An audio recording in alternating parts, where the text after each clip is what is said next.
I'd like to call to order the April 14th, 2025 meeting of the Lowell Historic Board. We have a couple of public hearings tonight. First one is hearing DLHD-25-36, 246.2 Market Street, Lowell Manufacturing Company. Application for a historic permit by Turbine Building LLC for exterior rehabilitation. Would the applicant like to step forward and do your presentation? Introduce yourself.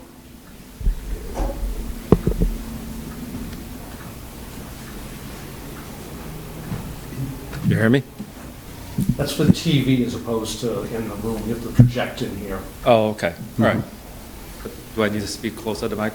All right. Yeah, my name is Kenny. I'm the developer for the project. So I think I need to introduce Rainer Koch. He's the main, idea behind the whole thing. He's an architect for the project. I think his credential is very long. I mean, he has done several fantastic projects in the city. I think the biggest thing is Textile Museum on Dutton Street, 24 Market Street. I think that's a Sun building. Right, the list goes on. I wouldn't elaborate too much. Right? Yeah, that's right. So. And I think we're very lucky to have him work on the project. So this is a building that historically it's a carpet or powerhouse for the. It's a 3-story. It used to be 3-story, but it's categorized as a 5-story building. Mm-hmm. The bottom floor is a gigantic open space for housing the turbines, and upstairs are the cotton picking floors. So we're converting them into 27 apartments units. If you can help me throw that. What would you like to look at? So we just go through the slides, just basically give the highlights of what we're going to do. If any questions, just feel free to ask. So it's not like just keep talking. So this just shows the floor plan for the building. It's going to be 6 units per floor, and we're gonna divide the bottom 3 floor into 3. We added 2 more floors on the bottom, big empty spaces. See if you can keep scrolling. That's mostly we just trying to utilize the space because there's a lot of constraint for the building. There's a lot of window in the front, but there's really lack of window spaces or window openings in the back to create a residential space, because before it was a factory setting, industrial settings. And it shows the unit floor plan. It also shows the roof plans as well, that we're trying to be cautious what's impact to the neighbors. So there are some condenser units we're going to put on the roof. This just give a rough idea how the roof is going to look like. We're going to separate into 2 groups, a group of condenser in the back to serve the back units, and a group in the front to serve the front units as well. There will be 3 individual fans for ventilation purposes. I think this just give our initial locations, and if possible, we can still move away or make somewhere that make more sense, less impactful to the neighbors. Yeah, I think here is more, we're going to talk about the front elevation for the building. Oh, this is the front and the back. The left is the front, right is the back. So the front, we're going to restore all the windows. And so there was a double door on the left that will be the remain as the main entrance to the building. The door will be refinished to be exact the same looking as before. And all the windows will be recreated as they were before. Before they were wood window with mullions and the ballast in the middle, but we're going to recreate it into aluminum windows. And also, because they are residential, we have to make sure they meet all the building code ratings. But on the front, it will be almost identical looking as before. On the back, because it was a factory, there was no open space in the back. Well, there was not enough open spaces in the back. So we selected to open several windows. You can see on the right column that used to be believed to be some kind of tower. They lift things up and down. So there was no window over there at all. So we created 6 windows, and they're trying to align on the floor on the right side, which is a Canal Place 1 building. And then we're also trying to differentiate them from the historical buildings that Steve pointed out, that we're going to make them look different so they don't have the grill in the middle. But also going to be same aluminum windows, going to be all, on the profile and all the details will look the same for the other windows. And there's one side elevation. I think there's probably want to touch base on that.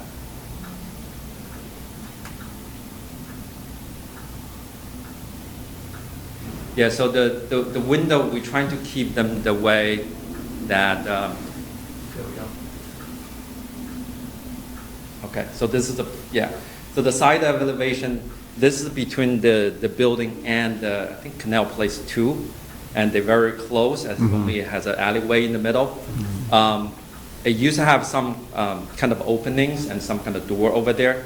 We're gonna close it all that off. The entire wall gonna just be cleaned up, and there's no window opening on that side at all. Just make sure there's because they're too close to the other building, we don't want to create any impact to them. You see that there's a small column of a window on the right. That's not on the side elevation of this building. They're actually further down in that the big chase the tower. Okay. So it's pretty far away from the Canal Place too. Yeah, I think that's the main. We also going to create a rear, the second egress exit on the right. So that's it's just an exit door is a must-have for the building because we need to have 2 egresses, and we're going to make a ramp. So that's where the people use a second egress, also where the utility contractor, where they're going to come in and out. Yeah, I think that's the main as in terms of the work we do in terms of the exterior, the 3 sides of the building, and also the roof, what we're going to do. I think most of the work will be done around the window and brick restorations. Yeah, do I miss anything? Maybe I can embellish this a little bit. Rainer, go to the mic. Yeah. Yes.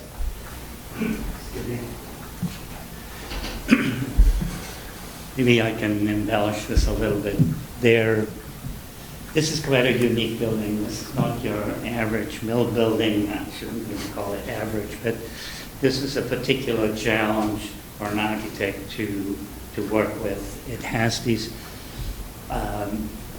60 feet high hall, which is behind the half-round windows.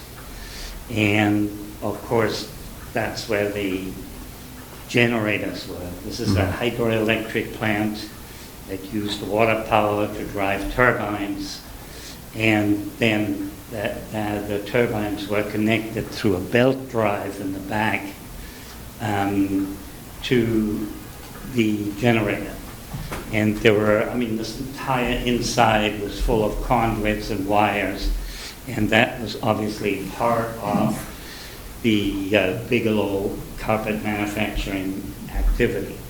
So when they built this building in 1810, they said, well, can we add something to the top? So they added 2 floors in full concrete construction with a wooden floor and put their cotton processing operation. So they would buy the bale of cotton that would come up in the shaft in the back, and they would sort it and pack it and then move it to their various plants here in Lowell. It's not really cotton picking. Cotton picking is something that happens way in different climate. Anyway, so that's that building has those features, and we're really trying to work with them. The first and challenging issue was to deal with these large windows. They're all wood framed, single glazed, and we scratched our head and said, how can this even work today? I mean, I do glass buildings that have aluminum mullions and go 20 feet high. These things are 25 feet high and 18 feet or 14 feet wide. So we're battling with the wind load that is on these. So all these windows will actually be replaced with aluminum windows to authentically match the detailing of the frame, the mullions, the muntins, etc. We will also have insulating glass so that we really bring this up to a standard that could be for residential use. The details show something that was our first shot at this. I think we had some feedback from the National Park Service. We were showing what we call a shadow box there, which is actually a wall built very directly behind the glass. And the National Park Service thought that wall should be a little further away from the glass. So there's some modifications that we'll do. Then, of course, your input in not mimicking the existing traditional double-hung looking windows, but giving it a different look. And we touched on that before, so I think that's good. But there will all be new windows in the back. Many other things that has affected the inside design on layout, but specifically on the exterior, the Park Service felt that they did not just want to have all the brick sandblasted and then sealed with some silicone stuff. So we had to do a little research to find out this a masonry sealer or brick sealer in particular that will not add this sheen to make it look like it's just come off the production line. So that was one issue. The other issue is clearly, and we battle with this when we do renovation to existing buildings and have to replace or replicate existing brick and masonry. So because we're cutting so many new openings, that we will have sufficient surplus brick to fill in some of these really awkward spaces that were cut for industrial purposes, for vents, for pipes going through. We have a beautiful detail there. There were, I think, 3 flues exiting the building horizontally and then going up along the outside wall. Those round openings still exist with the brick cobbling over the top. And so we're going to keep those, and actually we will build a filler panel behind. So there is a little mystery here for those who are interested in what these elements are. The redoing of course, adding an additional glass panel which was filled in with brick at the front wall, which I think you'll see in comparison from the elevations that we've shown and the existing photograph. So this is it. The first time I was at this building was 10 years ago, and already at that time I was so excited about doing some work with this building, which clearly is unique. Anyway, and we hope this is coming to fruition now because it's been dormant for a little while. I think another thing is the monitoring changes. Mike, thank you. So I think another direction on the changes, 10 years ago when you look at it was I think it has a parking garage in the building, something like a condominium on the top. But now, because the way that we're trying to move toward to, the green and also more efficient, commute type of thing. So there's no garage in the building. That's big, because we have a garage next door. And also, before it had a gas for the building. Now we want to, because all the HVAC development, so we're trying to make it, it's still not finalized. The MEP engineer going to make sure the power will fit, but our goal is to make sure everything electric. So there's no gas. So that's a goal. We're going to remove the gas line, which is already mounted on the building. So that's, yeah. I think that, Yeah. All right. I think that's one. An earlier plan used the first floor as a parking area, but that really is not a very efficient way to use the space that we have here. At the base, the walls are 5 feet thick, and the minute they rise out of the grade level, they get to be 3 feet until probably it was 22 feet to an area where there was a crane rail at the top. So there's sort of many features at that building that will be to the benefit of the future occupants.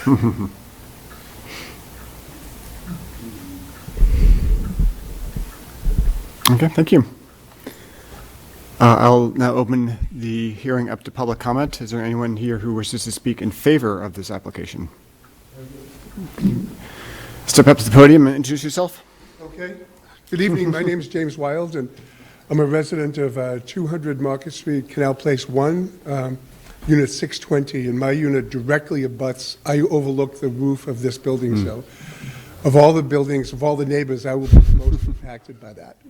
And so my biggest concern was, visual, what's going to be outside, right outside my windows, literally, inches from my unit, as well as the sound that gets generated by the compressors or heat pumps up there. So, and I really appreciate the fact that that Kay reached out to me. I was away, and he called me on the phone. We had a long conversation about it, and then when I returned, he and Steve came to my apartment to look at it firsthand and see the impacts. So it wasn't theoretical. They could really see, what was going on. And I have every confidence that they're going to try to do everything that they can to mitigate the impact on me. So, and that, also I've lived there for 20 years or more. So it's going to be really wonderful to have that building renovated. So. So I'm happy to support the project, and I feel like we have a really conscientious developer after several false starts with people who wouldn't look you in the eye or return a phone call or have anything to do with you. So it's really refreshing to have a conscientious developer who really wants to be a good neighbor. So I'm happy to support the project. Thank you. Thank you. Is there anyone else who wishes to speak in favor? Last call for comments in favor. Is there anyone here who wishes to speak in opposition to this proposal? Second call. Third call. Oh, ma'am. Hi, my name is Danielle Surratt. I'm a neighbor and a butter for 200 Market Street, Canal Place 1, Unit 101. Much respect to my neighbor, Jim, who will probably be impacted just as much as I am. I'm on the first floor of the development, immediately next door, next to the egress. Some of my concerns are around the interior of the structure. The developers here are very kind to put forth a good plan for the exterior, but I'm concerned with the structural integrity of the fourth wall, the one that immediately abuts. There's been some work done so far. My unit, I'd be happy to submit to the board, has some structural damage, studs coming out of the walls from movement. And I urge everybody here to take a look at the property today. I'm concerned with the current owner not taking care of the egress and the holes that are in the floor or ground floor. I'm really excited to hopefully get the project done, but I'd urge the historic board here to make sure we're doing a very thorough review of the scope of work and final approvals for things like drainage, for things like structural integrity of the interior and masonry. And that's it. Thank you. Okay. Is there anyone else who wishes to speak in opposition? Third call. Okay, I will close the public hearing and open it up to board comments and questions.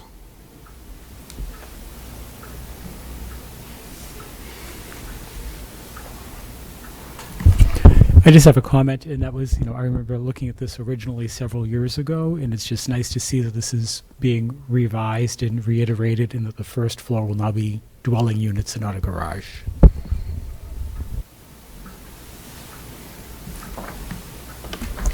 I'd like to follow up with the question to you who have some concerns, and it also relates to what we can and cannot do. You mentioned your concern about some of the structural integrity of the adjacent building. Do we have any authority over structural considerations? That would be building commissioner and building inspectors on that. Okay, Yeah. okay. Sorry? The building commissioner would be someone to speak to with that, or, I mean, may I even offer a suggestion, perhaps after the meeting, you and the developer maybe sit and chat and, or maybe even if the developer could address that now, that would be nice as well. But that's something the building commissioner, I think, would be appropriate. Oh, if you go to the mic. Yeah, I'm happy to let the developer or architect respond if you'd like at this time. Just, Do you- go to Can you the- speak at the podium, please, so that everyone can hear you in the record? Thank you. Actually, there were two issues here. Number one was the structural integrity, and number two was the rainwater disposal. This building had literally open roof drains going into the building, then washing down and draining out through the back somewhere. It has also another interesting feature.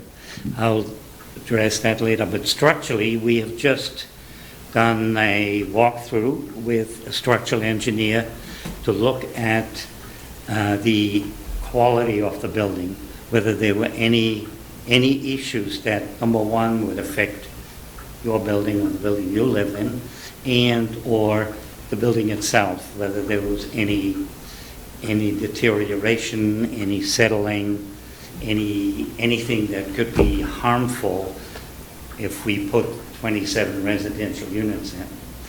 We did find a couple of cracks in the back wall that we will repair, a couple of other issues that were repaired maybe 50 years ago that we will address a little better. There was like with old buildings, there was a handful of items that we will address, and which is part of our work to that building.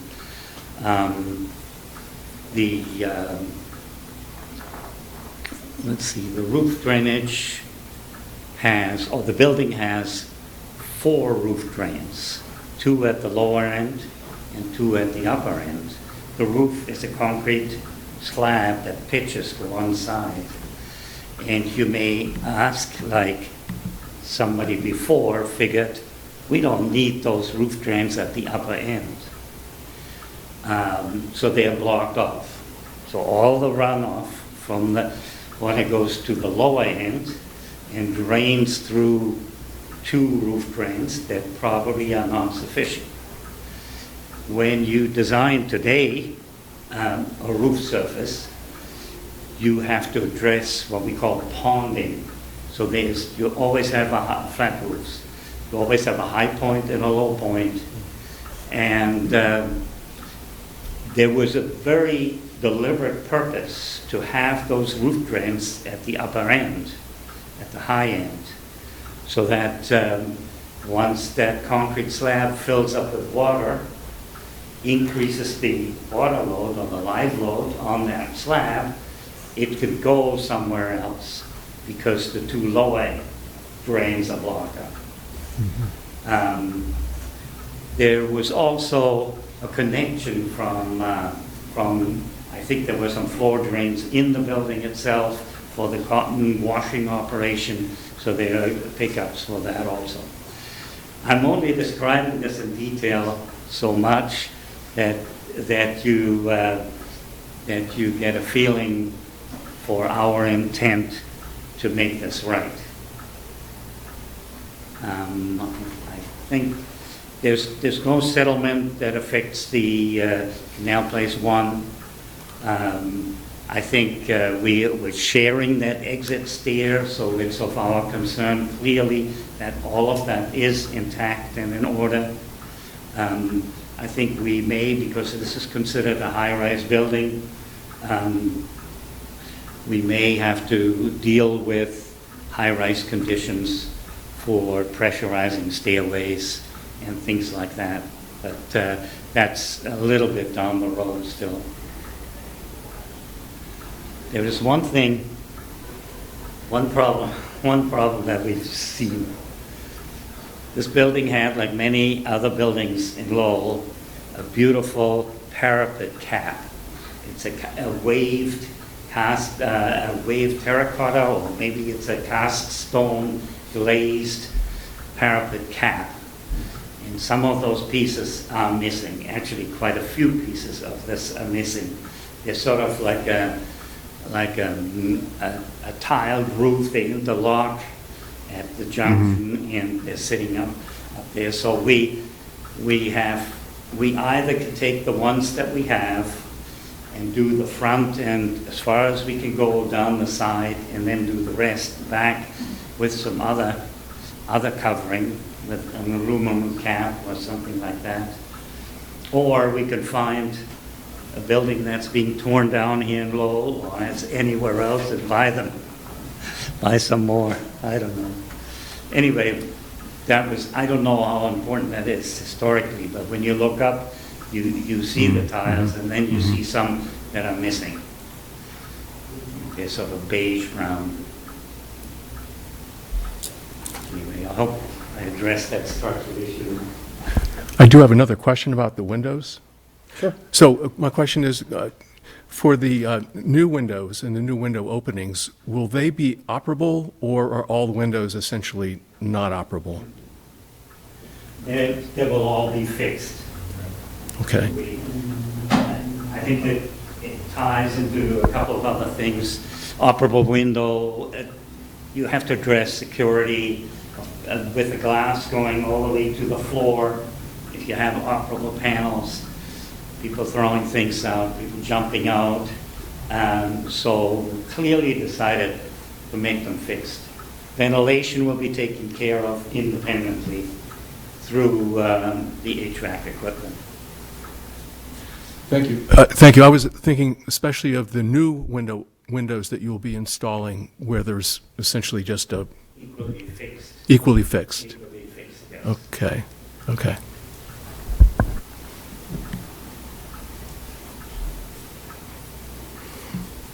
Any other questions or comments from the board?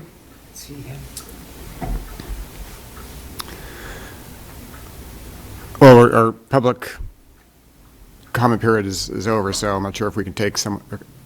You have a question or a comment, or what's the nature of your? Question. I apologize. I didn't know the proper process. So That's fine. Okay. So mine's more just a question around handicap access in regards to parking as well as occupancy. But I can see like an. I can't hear you. My name is Laura Olivera. I'm a resident within the building, i.e. an owner, and I apologize, I wasn't able to access those prints prior to the meeting, so the answer might be in there. And I'm not familiar with the proceedings, so I waited to ask my question. My question is just around, there was a note about 27 units being in the building.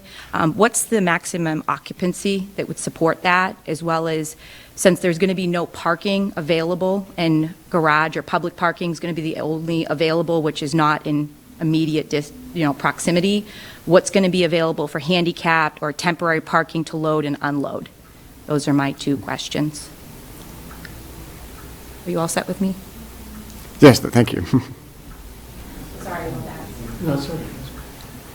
But is that really a historic board question? Well, I guess that does raise a question.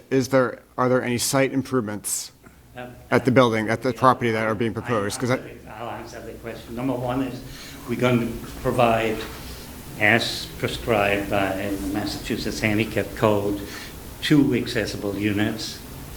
The entire building is accessible. There is an elevator, which means all common areas within the building are accessible for the handicap. Because we require handicap parking, two parking spaces will be allowed or will be allocated in front of the building near the entrance. And of course, the entrance, your question, will be completely reworked. The concrete is broken down to the flood chambers below, and so that whole front area will be improved. Fully handicapped accessible, you can't really even get a building permit unless you comply with these regulations. Mhm. So, What about the temporary parking? Because if there's two for handicap, that means there would be little to none for temporary. there is no parking at the building itself. There'll be in the garages, in the allocations. What about moving trucks and things like that? That's only a temporary operation. Yeah, that's like I guess by building code requirement, we need to, make sure we reserve enough spot, we have enough spot in the parking garage next door, so all the residents park their car in the garage. To load, unload, that's just, like I said, temporary things, right? They can load, unload in front of the building to move. So can you pull up the photo of the main facade that shows the site in front of it? Yeah, I think that one. So could you indicate, in terms of what's shown in this photograph, what is part of your property and where improvements are being proposed? That little white truck and the car right next to it. And then when the double door is, it will be the entrance. You can see there's 4 cars right now. Mm-hmm. This could be extended to the edge of the building. In order to make a handicap space work, you have to have that access aisle, and it has to be van accessible. So you need 2 spaces with a wider space in between, and then you have to have an aisle along the building so you can get from that space to the door on a level surface. Now, the zoning bylaws do require that you have truck access or moving truck access. And you can see we have quite a bit of space that is not part of the passage in front to allow that a moving truck to locate temporarily, to place temporarily.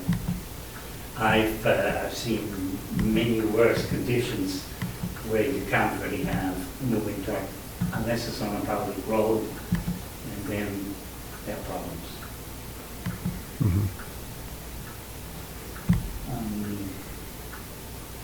What building are you in? Yeah. Oh, sorry. The one who can't hear. I'm just curious, what building are you in? You are all in Canal Place 1. Okay. What is that one that you can barely see in the picture, Steve?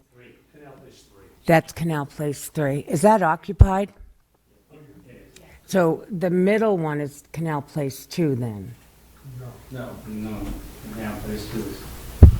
Canal Place 1, Yeah. and then 2 is in the back. Okay. So it goes 2, 1, 3. Okay. But this is going to have this is going to be one, right? It's part of that. No. No. Separate apartment building. Separate apartment building. Okay. Where's the address go to? 241. I think in the end, the address is really, assessor office will assign a post address in the end. Right now, they call it 246.2. I don't know if that's a very As convenient long as address. it's not 200. I know, a bit. It's already confusing. Yeah, I think in the end, there's, either post office or It's the assessor. post office. Assessor, they will assign that, assign. yeah. And they'll give you the number.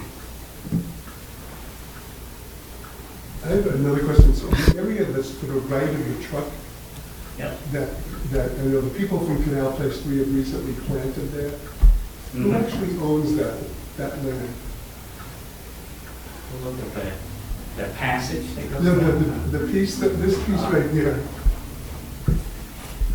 I don't think, part of the 246. Yeah. I think it's I part of think it's part of- 246. You know, people like to plant things where it grows, and nobody should be objecting against plants that but you grow. may be needing that space. We really need to look at it. It has another issue. You see, there's a little concrete plinth or concrete platform sticking out, which was the gate that shut the water off to go underneath. We're not going to tear that out, so that stays anyway the way it is. And we're probably going to make that handicap situation work with the truck is and maybe 1.5 cars over. So Steve, just so we can clarify, was a site plan submitted with this application, and was that required to be submitted? There was no site work proposed. That would be planning board or zoning board. So the site work is not under the purview of the Lowell Historic Board? Nothing you're was saying? submitted for that here, no. Okay. But that is something that would be reviewed by the planning board? If it goes to the planning board, it might be we're not required to go. I'm not certain. Mm-hmm. Okay, I'm just trying to get a sense of at what venue the site, the parking and any site improvements would be reviewed by the city, if not the historic board, and if it doesn't go to the planning board.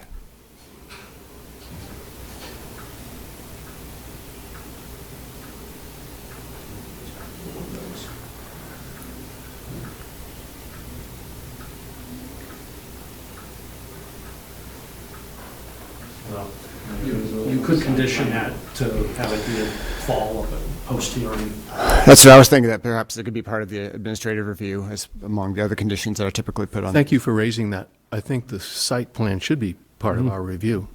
For other buildings, it has been. Mm-hmm. Yeah, we can certainly add that review to the conditions. Yeah. So that can be vetted, okay.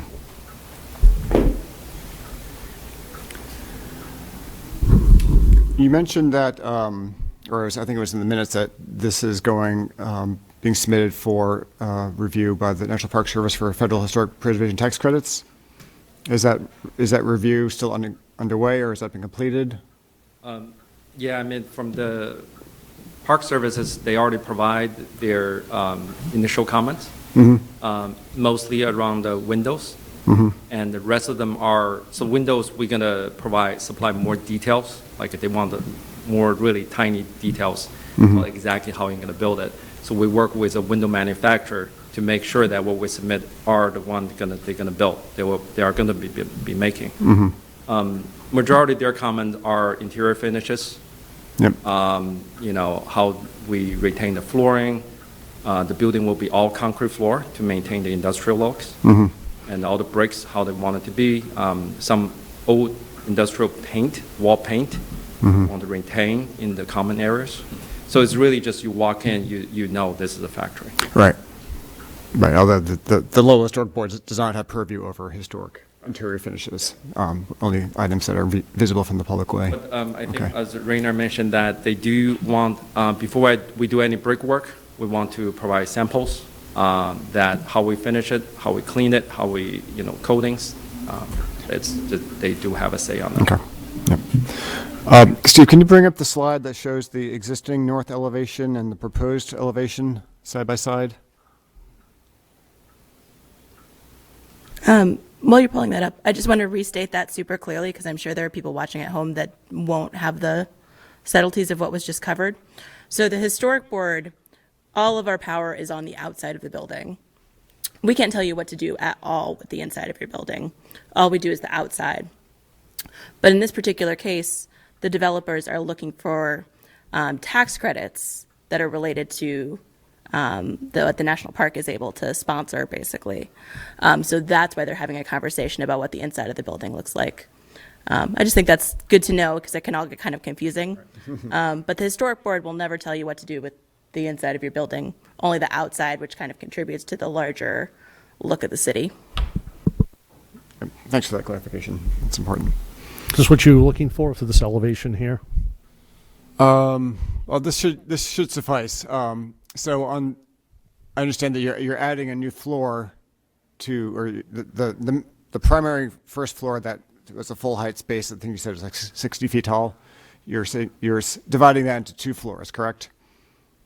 Yes. And on that elevation, I think there's a little shaded section that shows where that floor, the new floor structure is going to be. What my concern is how visible will that be through the window, because that can certainly have a major effect on the appearance of the building if that floor is bumping up right against the window, and that's a visible change. Yeah. So. Not butting up against the window. It is what we call a shadow box. Oh, that's the shadow box referred to. Okay. And that is where we pull the wall back away from the glass, so you can't see it. Now, the easy solution is always to make tinted glass and it's done, but that is not approvable. So that's a problem we have to resolve still, how the detailing works to have our floor meet up the 3 or 3.5 inch mullion right at that location. And of course, that was the reason to pick the floor line at that mullion. Right. Yeah. No, I appreciate that. So there's also, we're adding 2 more floors, and then the 3rd floor have a mezzanine that is in between the trusses before we then get to the 4th floor, which is concrete, and the 5th floor that is concrete. So how approximately how far back from the window will the floor be situated on that? They asked for it to be 3 feet away. 3 feet. Okay. As an architect, there is a conflict here. Our wall is only 2'8" at that location. So what happens to the side gaps if you go 3 feet away? So we're pleading with them to say, can we keep it at 2'8", Okay. as opposed to 3 feet back? But this is a detail that can be resolved. Right. And also the Park Service, I think we have a phase 2 approval with the conditions. So we have a list of the conditions that we have to address. Okay. Well, I think from my viewpoint, whether it's 2 feet, 8 inches, or 3 feet, I think that's a pretty significant setback that will minimize its visibility from the outside. So. It should be there in particular that whatever is on the inside is painted dark, so it's not visible. And of course, we don't have any tinted glass, and they'll all be obviously insulating glass. Complying with the latest building code requirements. Okay. Energy code.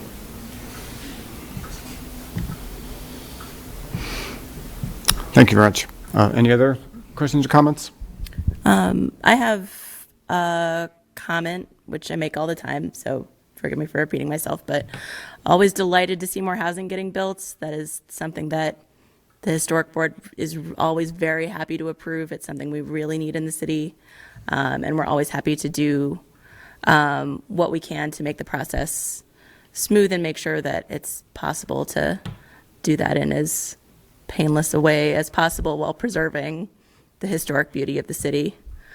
And then sort of a concern that may be more of a Steve concern.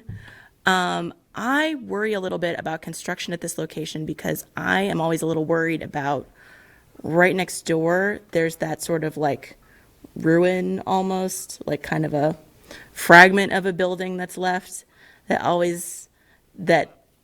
I just am nervous about what's going to happen to that fragment of a building as we're doing a bunch of construction right next to it. And I'm wondering what thought has been put into the stabilization of that these days.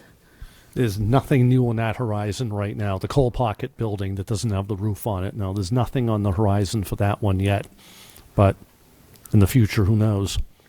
I would love to see us find a way to stabilize that. I think it's so beautiful. There's that, beautiful little point, and then there's this circle cut out, and I think we've all enjoyed the view of that. And sort of as much as we love seeing these buildings develop, there's something kind of beautiful about that kind of ruined look also. And very fortunately, there's not much of that left in the city. But that is such a pretty spot. So I hope that we can find a way to stabilize that, because I do worry about it, both from a safety perspective and because I think it's so pretty. The story on that one is that the roof was taken off to lower property taxes years ago, which is the same for the building Tremonte Pizza is on Palmer Street. It was a 5-story building. Now it's 2. They took 3 off in the Depression to lower property taxes. Oh, boy. Do you, regarding the recommended conditions, when the vote comes, add in the site plan? Yeah, I would 'Cause add, it never came up during the discussion on this, because quite frankly, there's not much of any of a site there. So that's why I don't think it came up, but raised obviously tonight, so we can include that, just, submitting the site plan that illustrates parking locations and such. and that, and maybe also the question of the parapet cap and the materials being chosen for those locations. So I think that is a detail that, even though it is 4 or 5 stories up, it is something that is kind of the final line of the building. That The parapet cap could be added into the condition that's our recommended condition. Right. It's there for the masonry and all. Yes. Just add that in make as sure well to that's that part one. of that. Mhm.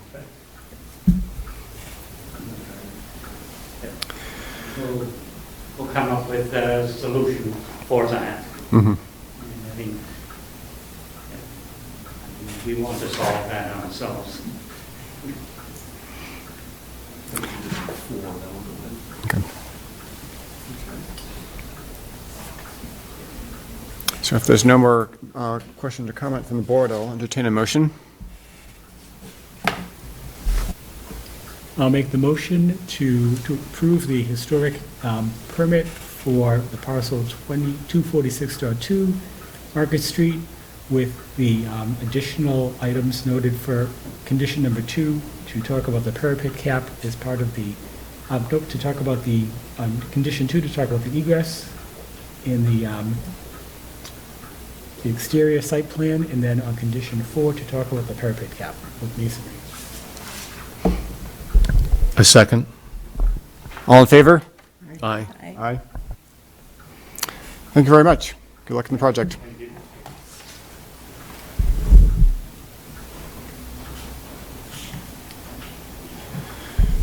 All right, we will now move on to the second public hearing. This is item DLHD-25-37, 278 Central Street. Application for a historic permit for exterior rehabilitation, demolition of a rear addition, and construction of a new rear addition pursuant to the Lowell Historic District Act. Thank you. If the applicant would like to introduce themselves and present the project. Good evening, members of the board. My name is Anthony Mackey, Gloucester, Massachusetts architect for this project. First and foremost, thank you to Stephen for all his help getting this worked up and working with me to kind of tackle some of the issues ran into. He's very helpful, he's very knowledgeable, and made my job a lot easier to be sure. This project's 278 Central Street, originally built in 1824. As stated in the Lowell Cultural Resource Building Survey from the 1980s, the building was described as a composite of several generations of exterior alterations. As you can see, there's the front masonry part with a porch. The porch came in 1840. At the rear, there's just a boxy addition that was built in approximately 1906, and then the mansards were added prior to that in about 1860, 1870. The storefront, in my opinion, from what I've found, was probably originally wooden, and over time wood rots away. So I'm guessing or estimating about 1950. They came in with the brick that you see now and the windows that you see now. The brick at the front is not correct, in my opinion. It's not water struck. It's sort of that rough brick with striations down the front. Like if you take the brick out of the mold and you just run a knife down it, so there's several scrapes in it, and the brick itself is very rough. It's not water struck like the main building. Could I go to the next page, Steve?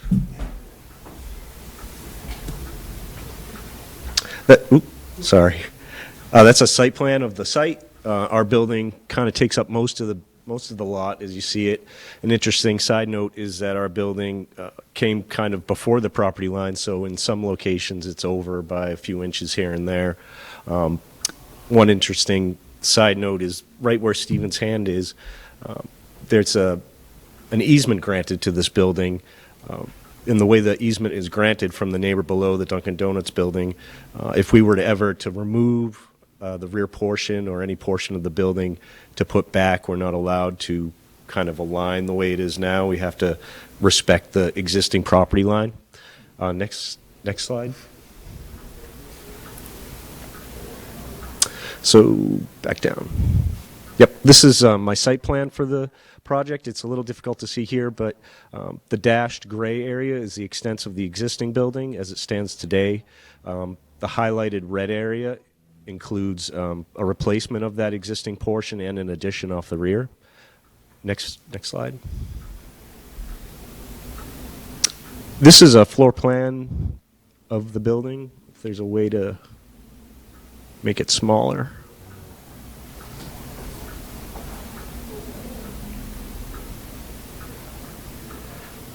Perfect. Thank you. Yep, the building is has a first floor commercial space and then 27 lodging rooms above. We've kept it all the same in terms of the uses. In the existing building, the lower left corner of the first floor is a kitchen space. We're taking the opportunity with the addition at the rear to move the kitchen out back so that lower left corner can be used for the public, whoever is coming to the service, whatever it may be. Next slide.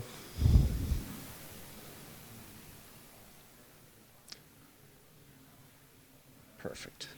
This is sort of the second and third floor plan. There's an existing stair system in the middle. You can see it there. We kept that in place, and then all the rooms were sort of rearranged in such a way as to provide a bathroom for each room. And then you can see in the top portion, there's a dashed red line. That's the extent of the existing addition off the back. And then as we completed demolition on the interior, the existing floor structure was so poor, and off the addition off the rear and also in the main part of the building, it wasn't safe to keep. There was parts where the existing framing had probably dropped about 6 inches, so upon initial inspection you wouldn't know it, but once demolition was complete, the floor kind of in the middle went like this, and they just came in and over time added it. So when we fully exposed it, it wouldn't be sustainable in terms of safety or meet even today's code. So the middle stair, as you see it in the core, that stayed, and then around it, the floors were removed and replaced with new framing and subfloor. And then off the back, the framing was so poor from 1906 that the only way to save it was to kind of tear it down to the walls, to the foundation, and then build it back up. And so at that point, my client thought that if we're going to rip the back off, basically, we might as well try to gain back some of that investment. So we thought, why don't we push it out a little bit more to make 6 of the rooms a little bigger, just a little nicer, because they are on the small side. But these 6 rooms at the rear are a little bit bigger. It makes it nicer space to stay in.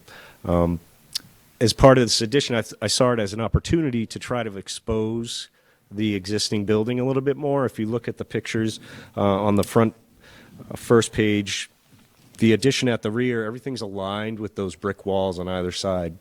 And when you're coming down Green Street, either by bike or walking or in a car, you don't even know that building is there. You kind of get a sense of it, but all you see is this large sort of beige aluminum-sided thing with just some windows punched into it. So I thought, why don't we pull that addition back from the corner at the rear, start to see a little bit of that original building, and then try to break up the mass of that addition just to not overpower too much. So advance 2 slides, I think. Yep, elevation, yeah.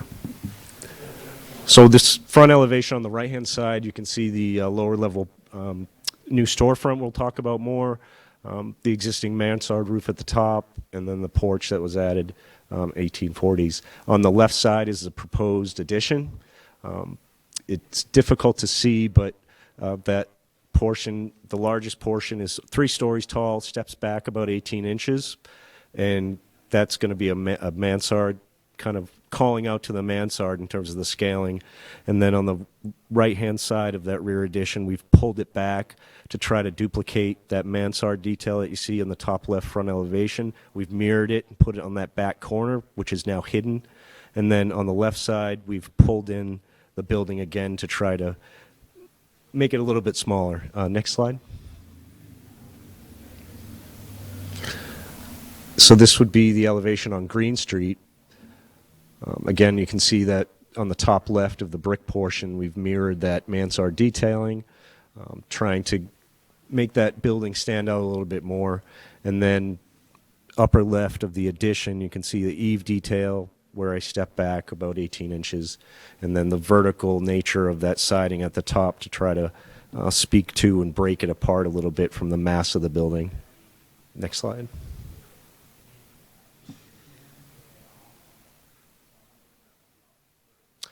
On this side, same sort of condition again, where it's difficult to see with this elevation, but that dark band about on the 3rd floor, that's a pushed out part. Everything around that down is back about 3 feet from the property line, so it's sort of breaking that mass up again. And then there are some existing windows that are filled in with they are haphazardly filled in at some point in time.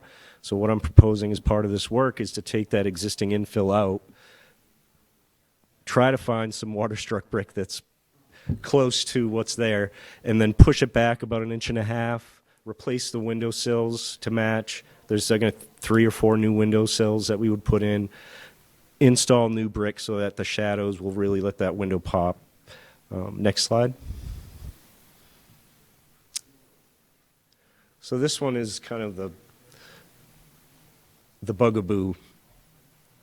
Steve and I went back and forth on this a bunch, and so what we're proposing to do is, because I truly believe that that brick is not original and it's from 1950 something, I want to cover that brick and build up at the lower level and up above it slightly a paneled system. And I talked about it with Steve, so he dug in and he found me some great precedents right there. It's on the lower left is a catalog page that sort of sets up the scale of what I'm trying to do, in that the lower level is below the windows is, how you have a thick windowsill with built-up paneling underneath, large, tall storefront windows, and then on the right,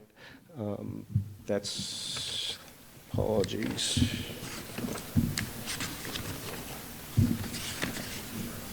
$165 Market Street here in Lowell.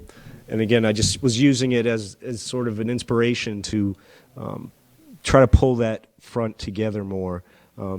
The existing brick at the front of the store is only on 2 of the 3 sides. The right side of the building, as you're facing it, is covered in clapboards with a higher window. So I wanted to make the windows larger, matching all the way around. And I think it works well. The central doors to have access to the upper rooms, and then the 2 doors on either side are for possible commercial use. As part of this project, I wanted to bring it up to handicap code, so there'll be handicapped access into that commercial space. And there's some detailing on the left in the drawings you can see. And next slide. These are the perspectives I came up with and the modeling we did.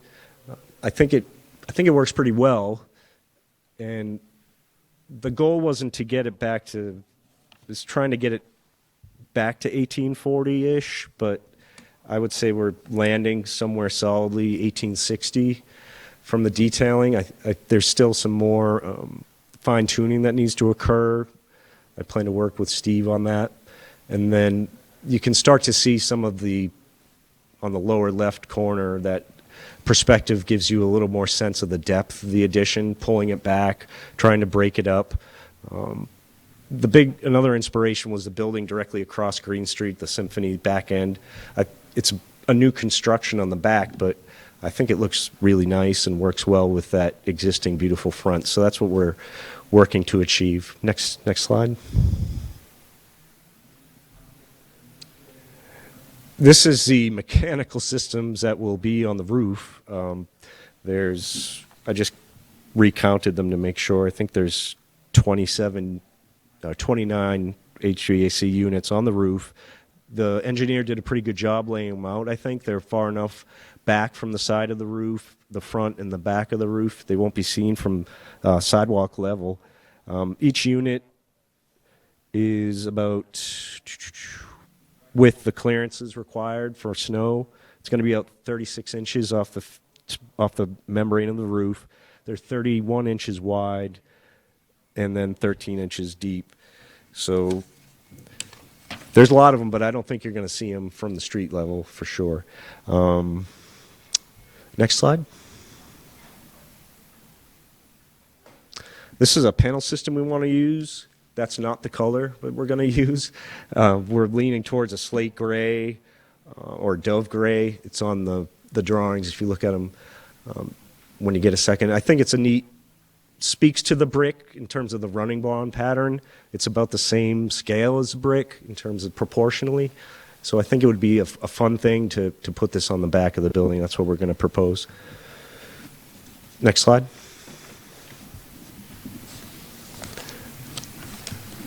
For the body of the building, the original building, we're using double hung 6/6 gelled win sightline windows.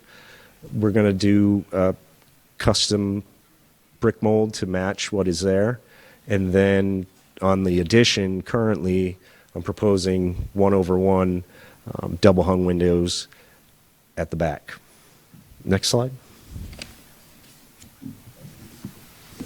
That's it? Great.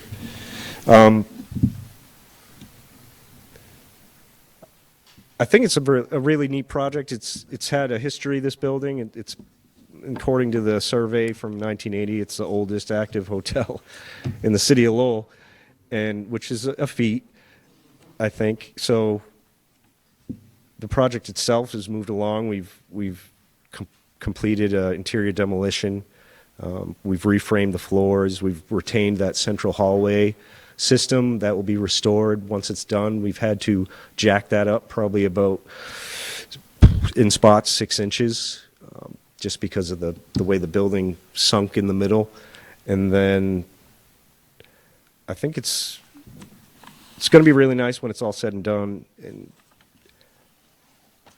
I have some other questions, but I'll save those for Steve, because I think there's some tweaks that we can do to improve it more. And then I'm going to speak to the owner about the space out in front that's city property. And I think it's a good opportunity to try to, as a good gesture to the city, to work to make that a nicer space, because it could be really something special, I think, there out front. So, yeah, I love Lowell. I did, back in a different hat, St. Joseph's High School and St. Joseph's Middle School and the Merrimack Street apartments. So I did those projects way back, and I loved it. They came out really fun. It's a fun. Do you ever go in the high school? If you ever get a chance, I don't know, Community for Better Acre, great people. Go into the 4th floor mechanical room. You can climb the ladder up into the tippity top. So I recommend it if you ever get a chance. But thank you for your time this evening, and I can answer any questions you may have. Thank you very much. I'll open up the public hearing to anyone who wishes to speak in favor of the project or has any questions about the project. Second call. Third call. Anyone here to speak in opposition to the project or have questions? Second call. Third call for public comment or questions. All right, with that, I'll open it up to the board for comments and questions.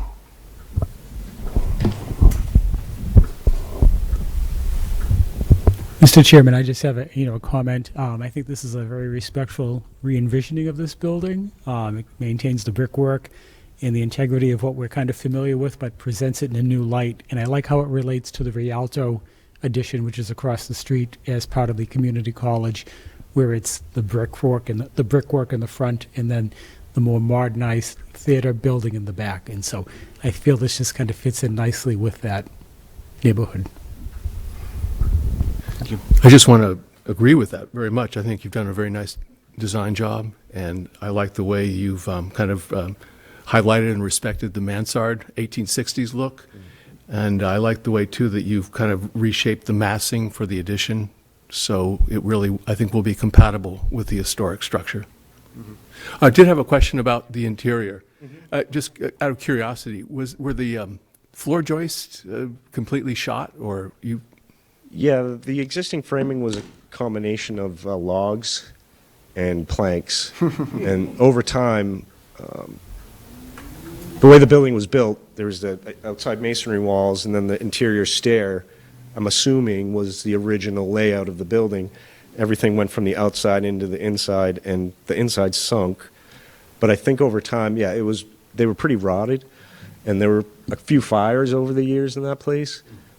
So it was a little scary when you pulled everything back and you could get in there and see it, and it was a tough decision to do because it's original fabric. You hate to remove it, but the time and effort that would have gone into resetting everything and making it work, yeah. And there was some termite damage at the lower level, the second floor framing, so it had to come out, unfortunately.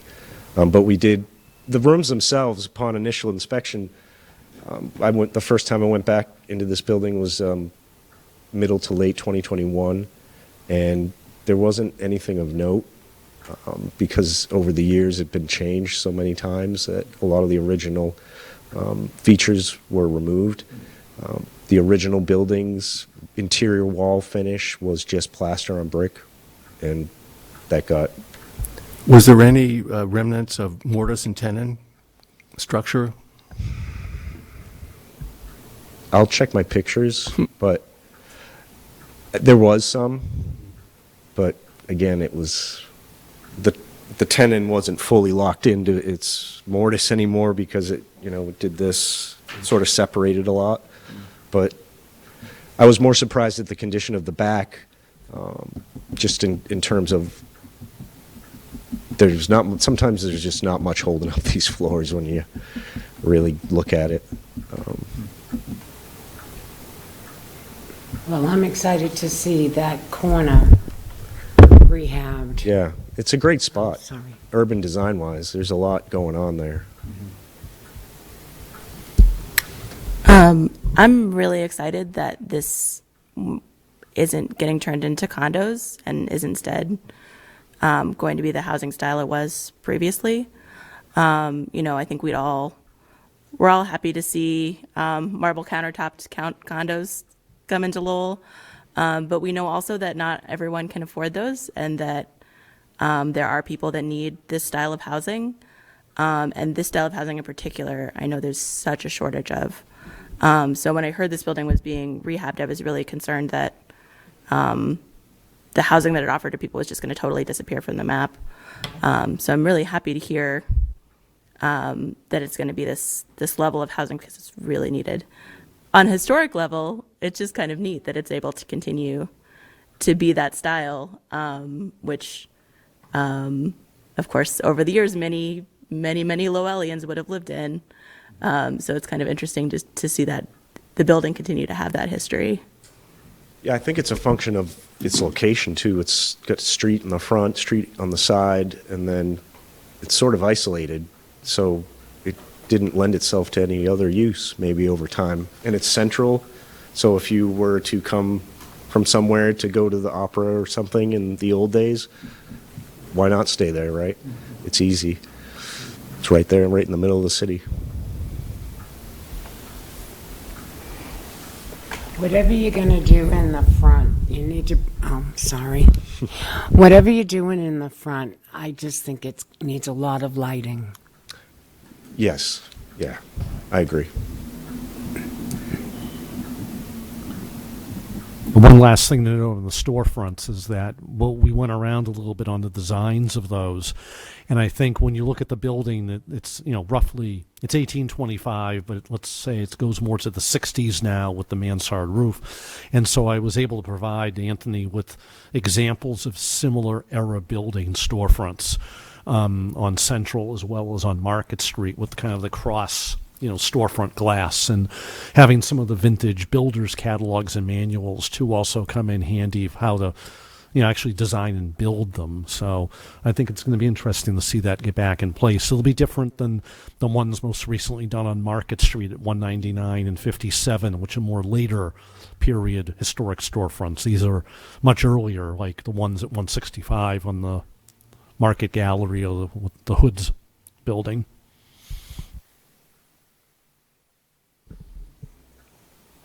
Yeah, I just want to acknowledge and thank you for your willingness to work with Steve. And I know there was opportunities for myself and David Lieb and Troy to also weigh in on some of your original options you were considering. And I feel like your treatment for the storefronts and the design of the rear addition is really going to do a lot to bring more focus on the historic aspect core of this site, and make the new additions work much better in terms of massing and detail, make them much more complementary.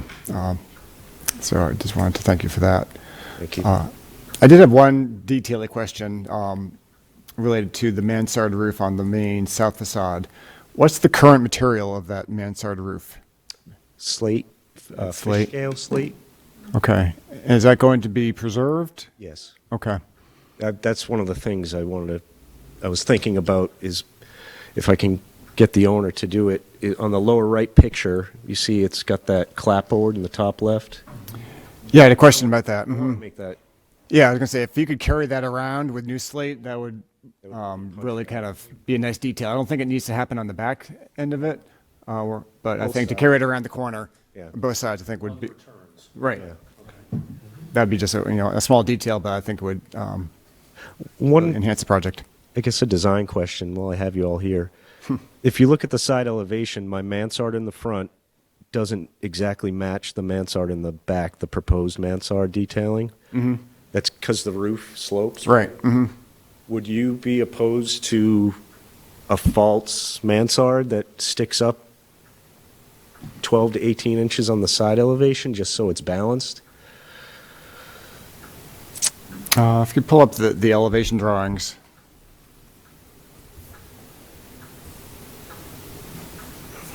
That would help. There we go. Down. Yeah, I think it's one more showed the side elevations. Yeah. Right there. And there we go. Oh, yeah. Betraying myself by bringing it to your attention, but I just think it would be neat if they matched. So imagine that wall coming Raise up. the height of that? Yeah, just raise it up and then drop it back Oh. down to meet the roof. Exactly, yeah. Oh, Steve.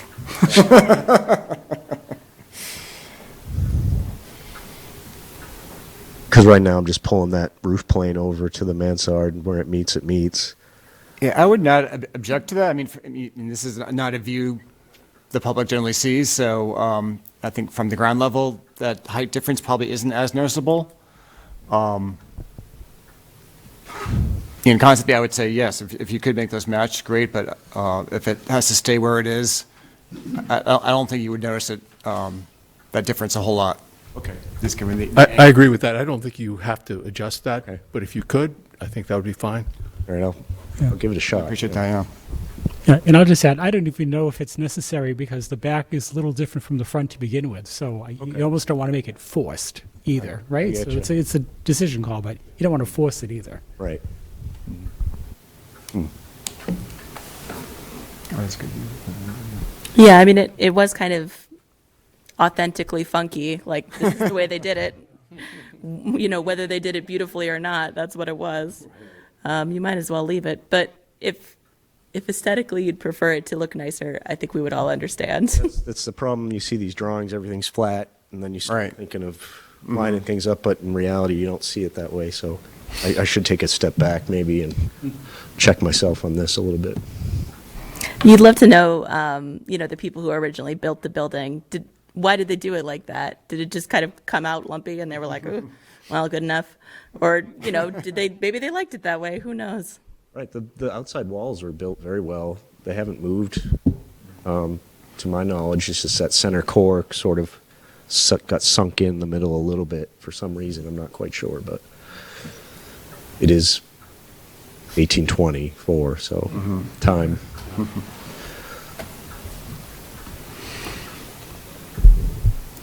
Okay, anything else from the board? If not, I'll entertain a motion. Motion to accept the design as presented? I'll second that. Just to be clear and to clarify that with the conditions outlined in the meeting notes.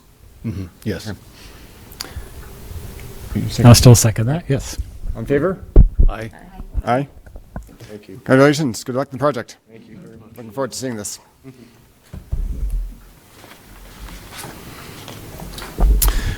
Okay, so that concludes the public hearing section of the agenda. We have the minutes of the 3 prior meetings, December 9th, 2024, January 13th, and January 22nd of 2025 to approve. Any questions or comments about the minutes from anyone? My apologies. I have a scheduling conflict. I have to go somewhere. So thank you. Is there a motion for approving the minutes? I'll make a motion to approve the minutes, all 3 meetings. Second. All in favor? Aye. Aye. Thank you. That just leaves other business. I just quickly want to welcome Lucia Walker to the board. She is our appointed member from the Lowell Planning Board. It's been long represented by Dick, and looking forward to having you part of the team. Thank you. Thank you. It's Lucia. Oh, Lucia, I'm sorry. That's okay. Still want to hang around after this? Steve, anything you want to highlight from other business? Everything is informational for the record. One thing I do note is on the sun sign, there was the donation made through the Greater Lowell Community Foundation from the LaPierre Trust in recognition of the board's efforts to restore the sign in the amount of $1,000. The check is sitting in my desk. I haven't deposited it yet in our account, but I would request a formal motion to approve, to accept the donation and to and send a thank you letter note of some kind. Yeah, that sounds appropriate to me. Sure, I'll make the motion to approve and accept that donation for the Lowell Sun sign. Second. All in favor? Aye. Aye.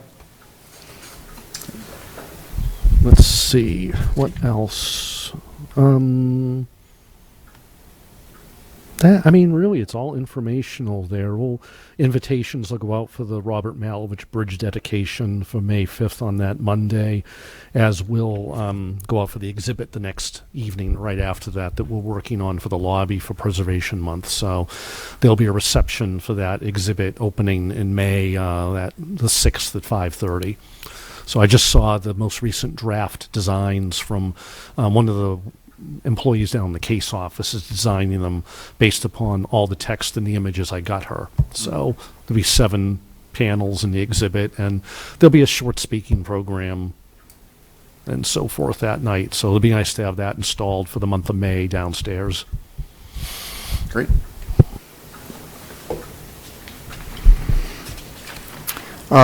Anything that the board members want to bring up before we adjourn? All right, I'll entertain a motion to adjourn then. Wait. I have my own mic. I make a motion to adjourn. I'll second that. Okay. All right, thank you very much, everyone. Okay.